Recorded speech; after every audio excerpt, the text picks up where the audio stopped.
There is a moment that belongs only to you. It arrives somewhere between midnight and the pale grey edge of morning, when the performance you've been running all day finally goes dark. The smile you wore at dinner, the one that cost you something you don't have a name for yet, dissolves. The careful words you chose so nobody would look at you sideways, the way you softened your edges to fit into rooms that were never built for someone like you, all of it finally releases its grip. And in that stillness, in that sacred and unguarded quiet, something happens to you that does not happen to everyone sleeping under the same roof. You dream differently. You receive differently. You wake with a knowing pressed against your chest, like a letter that was slipped under the door of your soul while the rest of the world was unconscious. And you've learned, through enough blank stares and dismissive laughs, to keep that to yourself. Because the people closest to you have never quite understood the way God moves through your life. And if you are being honest with yourself right now, that loneliness, the particular and crushing loneliness of being spiritually awake in a room full of people who are spiritually asleep, is one of the heaviest things you have ever had to carry. You have carried it at holiday tables where the conversation stayed shallow, and you sat there feeling like a stranger in your own family portrait. You have carried it in cars on the way home from gatherings where everyone seemed perfectly satisfied with surfaces, while something inside you was starving for depth that nobody around you seemed to notice was missing. You carried it as a child when the dreams came and you tried to tell someone, and the response was a shrug or a warning not to read too much into things. You learned early that your inner world was too large for the container of your home, so you compressed yourself. You learned the art of spiritual smallness, how to dim the light inside you just enough so it wouldn't blind or irritate the people whose approval you were taught to need. And in that compression, in that long and exhausting performance of being less than you actually are, a wound opened up. Not a dramatic wound, a quiet one. The wound of being unseen by the very people who were supposed to see you first. But here is what I need you to hear before we go any further. And I need you to let it land all the way down past the defense mechanisms and the learned self-doubt. You were not too much. You were exactly enough, placed in an environment that was too small. The sensitivity that made you feel out of place at that table is the same sensitivity that makes you receptive to what God whispers when the night finally empties out the noise. Your spiritual antenna was never broken. It was just never understood by people who didn't know they were supposed to be receiving the same signal. That is not your failure. That is your appointment. And the fact that God has been speaking to you through dreams, through that inward knowing, through the check in your spirit that said stop before the trap closed, that is not imagination. That is the voice of a father who chose you before you had a single word to say about it. That is why in the trilogy, The 3 Keys to a Prosperous Life, the link is in the pinned comment, I explain the direct connection between spiritual sensitivity and divine assignment, because what most people call a burden, God calls a blueprint. The very things that isolated you from ordinary approval are the precise instruments God uses to speak to those he has marked for something uncommon. If you have been carrying the weight of feeling spiritually misplaced, this material will give you language and revelation for why that isolation was never punishment. It was preparation. Go find the link in the pinned comment and let that truth begin to rewire the story you've been telling yourself about why you don't quite fit. Now I want to take you into the house, not just any house, your house. The one where you grew up learning the unspoken rules.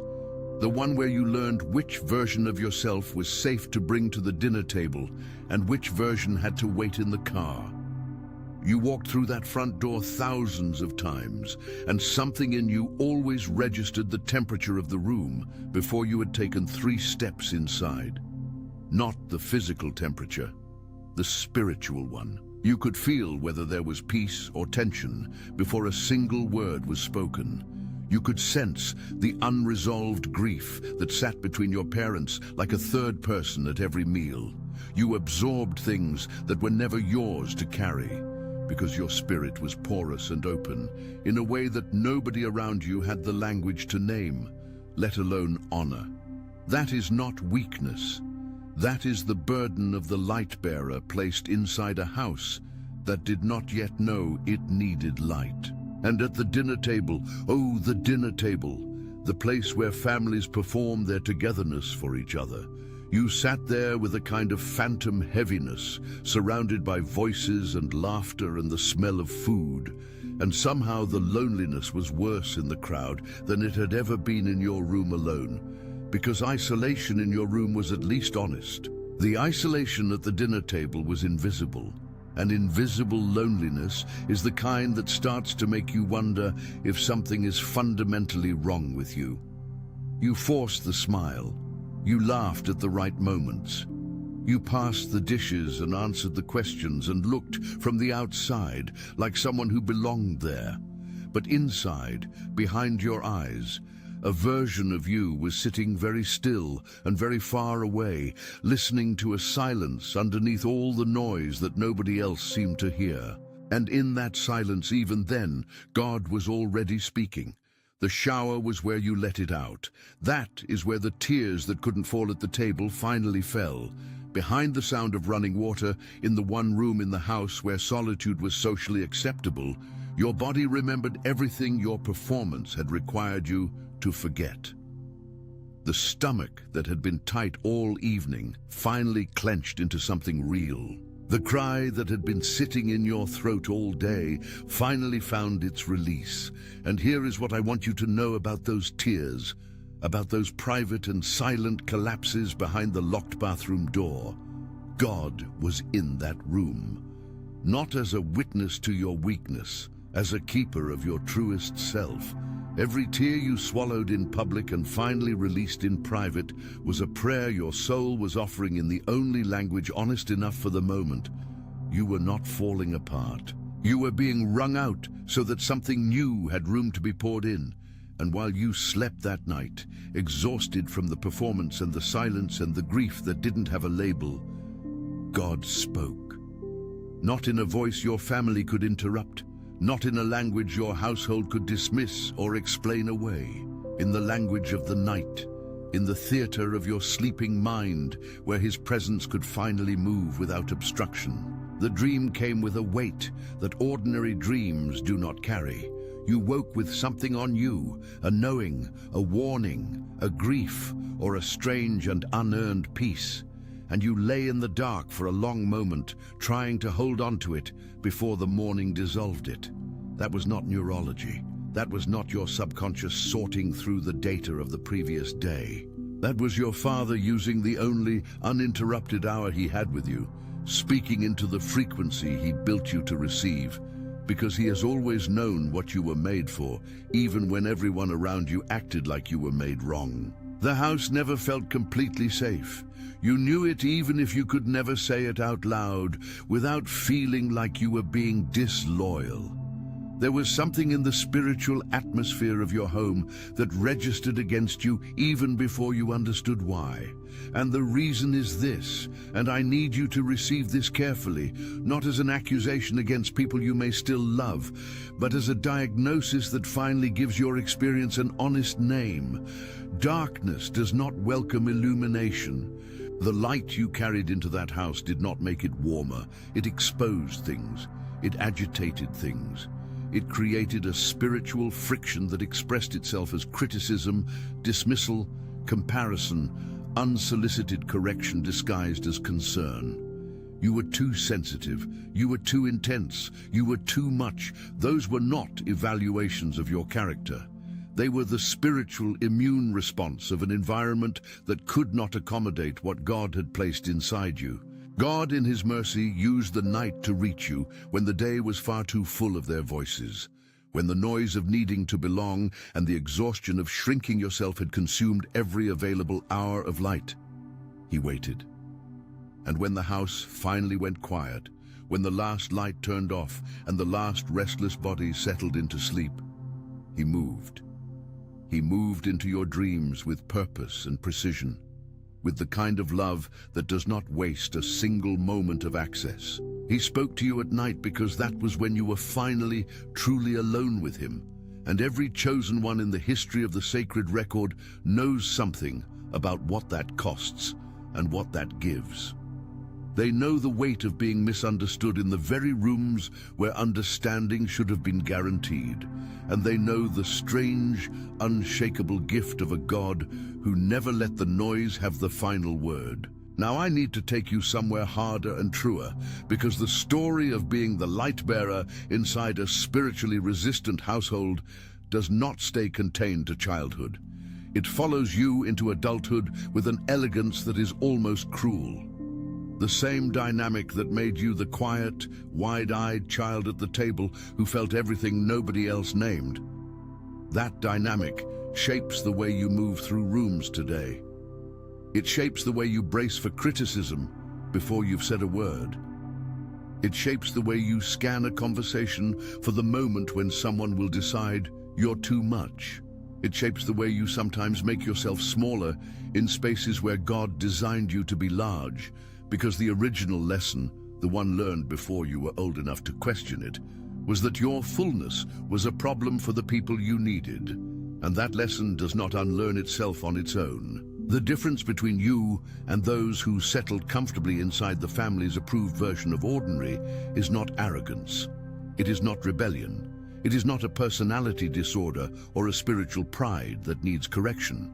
It is appointment.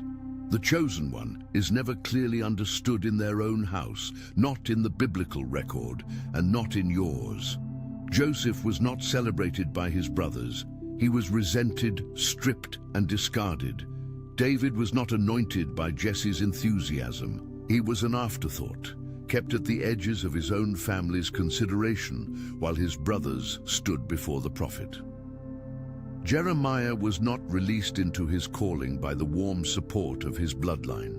He was told by God himself that he was set apart before he was born, which means the rejection he encountered along the way was never a surprise to heaven, even when it shattered him on earth.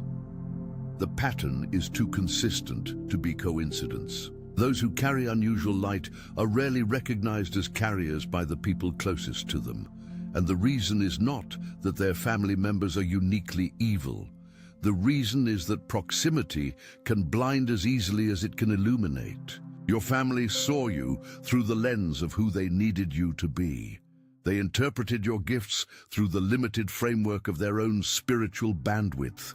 The dreaming, the sensitivity, the discernment, the way you could feel things before they happened and know things without having been told. None of that had a category in their world. And what humans cannot categorize, they attempt to contain. So they called it oversensitivity. They called it drama. They called it stubbornness or pride or imagination running ahead of common sense. They handed you labels that were small enough to fit inside their understanding because the actual truth of what you carried would have required them to expand in ways they were not yet ready for. That is not your failure. That is the nature of light landing in a space that has been configured for darkness. The envy was the part they could never name, so it came dressed as advice.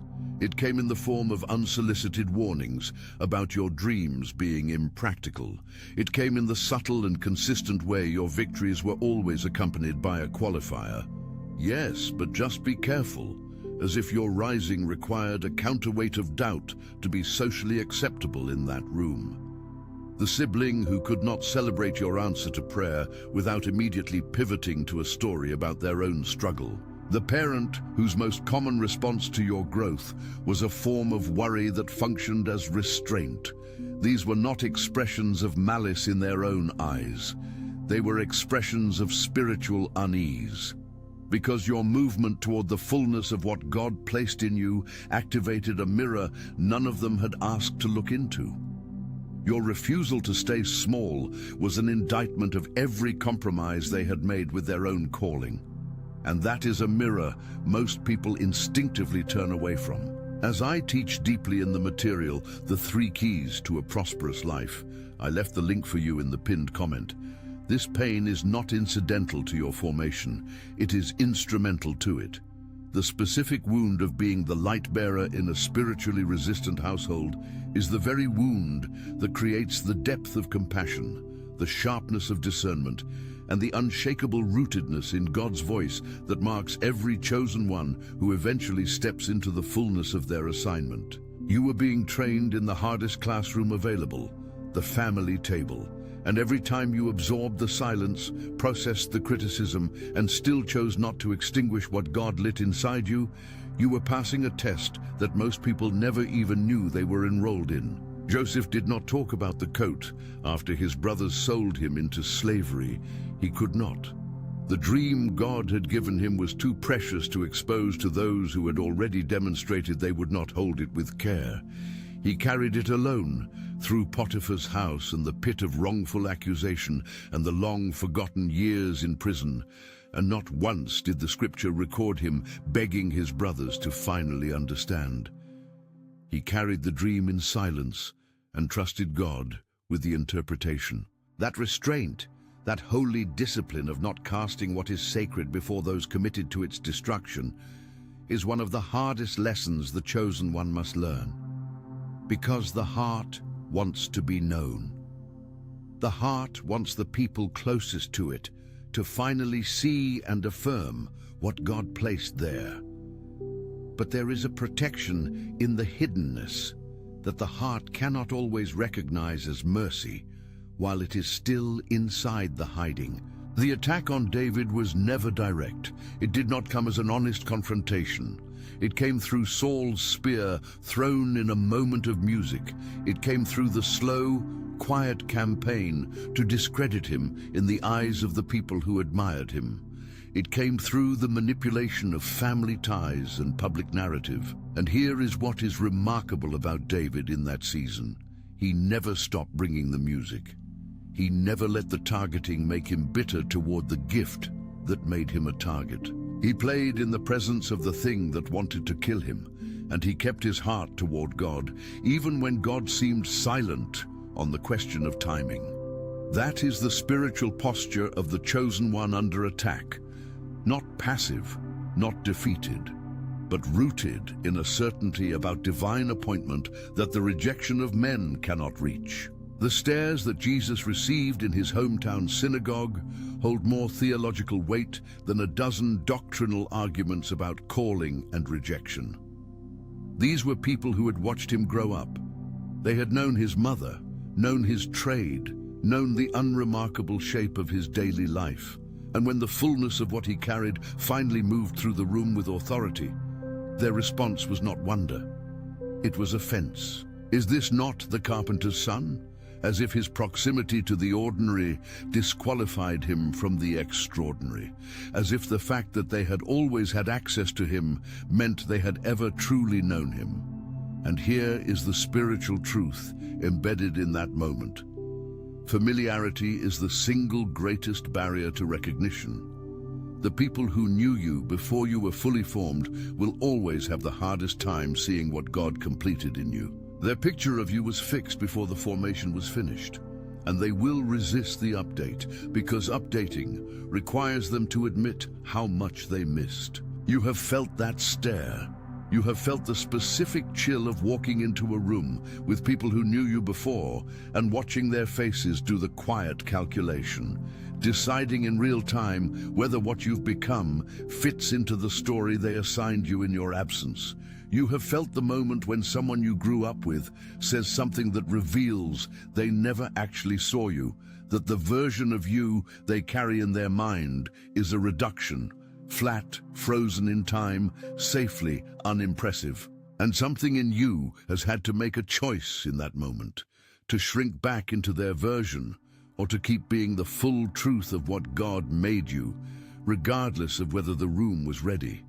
That choice, made quietly and repeatedly, with no applause and no audience, is the choice that shapes destiny. It is the choice that God watches And every time you chose to stay true to what he placed in you, over the comfort of their familiarity, you were stepping deeper into the assignment they could not yet see. And now we enter the turn, the part of this conversation that is not about the wound, but about the healing.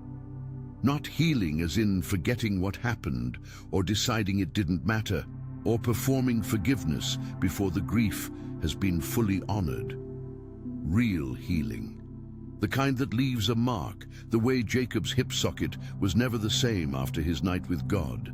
The kind that does not erase the limp, but changes its meaning, from wound to witness, from damage to declaration. You are not too far gone. You have not been abandoned in the very household that was supposed to be your first sanctuary. What God did not give you through the people who were supposed to give it was not simply withheld, it was rerouted.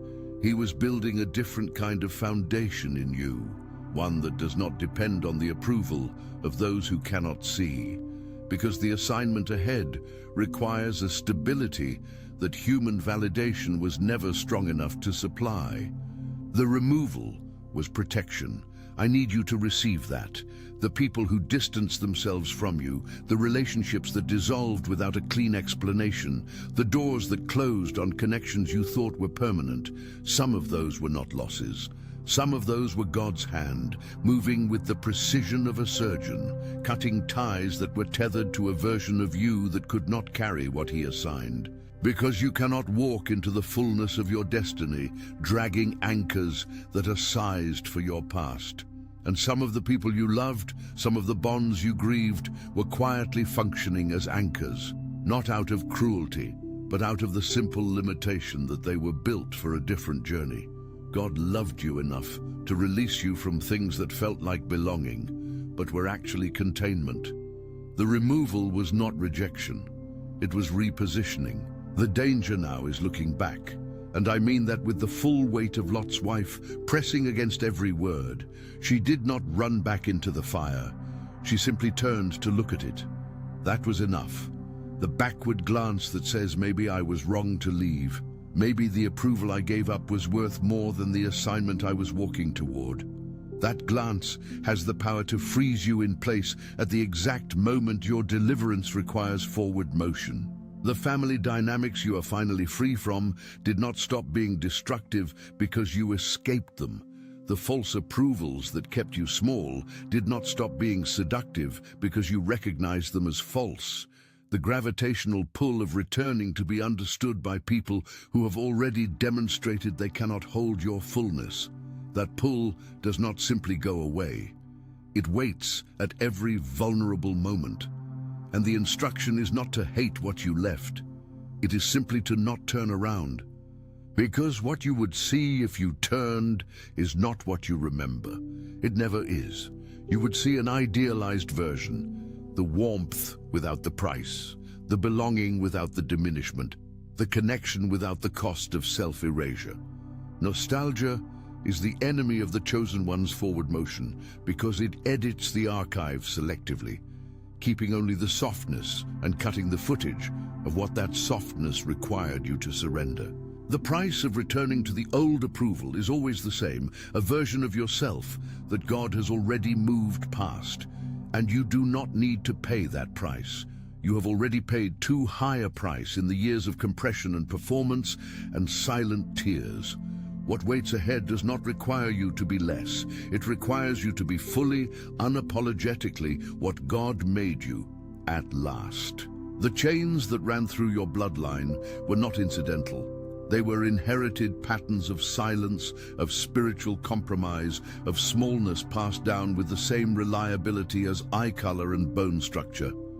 Epigenetics tracks trauma across generations, and spirit does the same. The same resignation that made your grandfather surrender a dream carried itself into your father's quiet ambivalence, and from there into the atmosphere of the house you grew up in, where possibility felt somehow dangerous and aspiration was quietly treated as a kind of disloyalty to the collective limits. You absorbed that. You were breathing it before you had a word for it. And part of your assignment is not just to break free of those patterns for yourself, but to be the circuit breaker in the family line. The one whose refusal to carry the inherited smallness rewrites the story for everyone who comes after. That is what the wilderness was building. Every season that felt like abandonment, every year of invisibility when heaven seemed to have misplaced your file, every night when you lay awake wondering if the promise was real or if you had confused your longing with divine direction, that was curriculum. God does not train in public what he intends to deploy in public. The formation happens in the unseen, in the unacknowledged, in the long corridor of preparation that looks from the outside like nothing is happening. Joseph spent years in a pit and a prison before a single day in the palace. And the palace required everything those years had built in him: the patience, the interpretive capacity, the refusal to become bitter, the faithfulness to steward small things while the promise of large things remained distant and unconfirmed. You are being made ready, not because the readiness is comfortable, because the assignment is real. Your solitude is not your ending. I need you to read that sentence again and let it go all the way down. Your solitude is not your ending. It is the sacred space between what was and what is coming, between the tribe that could not hold you and the tribe that has been assembled for you. People who will recognize what you carry not as a threat, but as a confirmation of what God is doing in them as well. The new connections are not going to look like the old ones. They are not going to offer belonging at the price of your smallness. They are going to meet you in your fullness and call it home. They are being shaped right now in their own wilderness, their own invisible season, their own quiet nights where God is speaking to them in the same frequency he speaks to you. You are not walking toward an empty future. You are walking toward people and a purpose that have been prepared with the same care God used to prepare you. The morning is coming when you will sit at a different kind of table, not performing, not compressing, not scanning the room for the expression that tells you whether the version of yourself you brought today is the version they can tolerate. A table where the conversation goes as deep as you actually are, where your discernment is not called drama, but wisdom, where your sensitivity is not punished, but valued as the gift it has always been. That table exists. That community is real. And the path to it runs directly through the solitude that currently feels like deprivation, but is actually consecration. God setting you apart, burning off every dependency that was never meant to be load-bearing, stripping the false scaffolding so that what stands is only what he built. The dreams will keep coming. The night will keep being his meeting place with you. The knowing will continue arriving in those early hours between midnight and morning when the noise has finally released its grip and your spirit can hear what it could not hear all day. Do not dismiss those moments. Do not explain them away with the clinical language of people who have never had them. Do not compress your inner life back into a container small enough to make the spiritually comfortable people around you feel safe. You were not given this sensitivity to hide it. You were given it to steward it, with wisdom, with discernment about who deserves access to what God is building in you, but not with shame, never with shame. The God who spoke to Joseph in his most alone and imprisoned season is the same God who speaks to you in the dark of your specific night. The God who found Jacob lying on a stone in the middle of a consequence-shaped wilderness is the same God who has been tracking your displacement and preparing his response. The God who kept David's heart tender under the pressure of Saul's targeted and relentless campaign is the same God who has been quietly maintaining your capacity for worship even in the seasons when worship cost you more than it returned. He has been in every room. He has been in the shower. He has been in the silence at the dinner table. He has been in the dream that left you shaking at 3 a.m. He has been in the warning that kept you from walking into the trap your eyes could not detect. He has been in the inexplicable peace that settled over you in the moment when everything around you said panic. That was never random. That was never imagination. That was your Father, choosing you again, the way He chose you before the beginning of your story, refusing to let the noise have the final word over the life He placed His name on. You are not too late. You are not too broken.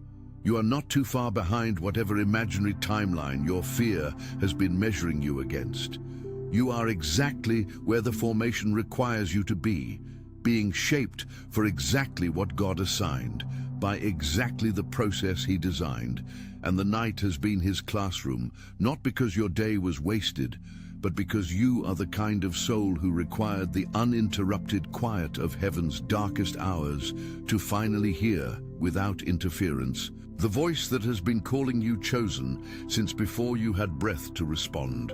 And now, chosen one, do not let this moment pass without taking the next step that your healing requires. Everything I have walked you through tonight, the loneliness inside the house, the weight of being the light in resistant rooms, the rejection disguised as advice, the wilderness that was always curriculum, the solitude that is really consecration. All of it finds its full framework and its actionable path forward in the trilogy, The 3 Keys to a Prosperous Life. The link is waiting for you in the pinned comment. Not as a product, as a continuation of this conversation in the depth it deserves. Because you did not survive everything you survived and carry everything you carry to stop at understanding. You were built for transformation. Go find the link in the pinned comment. Your next season is not going to announce itself. It is going to require you to move toward it, one obedient step at a time, beginning now.